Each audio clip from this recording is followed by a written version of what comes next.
اور اس رحمت کو پانے کا راستہ ہے سچی توبہ۔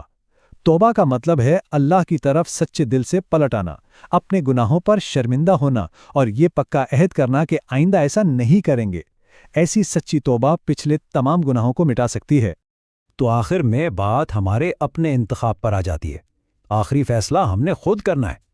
دیکھیں، جہنم کا یہ جو تذکرہ ہے، اس کا مقصد ہمیں صرف ڈرانا نہیں بلکہ ہمیں غفلت کی گہری نیند سے جگانا ہے۔ یہ ایک یاد دہانی ہے، ایک وارننگ ہے۔ تو اس ساری گفتگو کا خلاصہ یہ ہے کہ یہ دنیا فانی ہے، عارضی ہے۔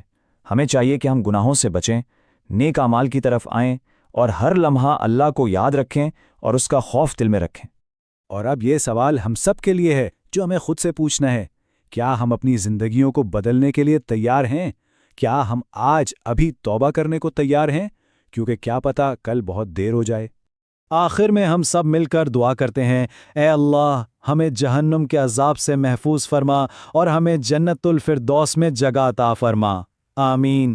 وآخر دعوانا ان الحمد للہ رب العالمین۔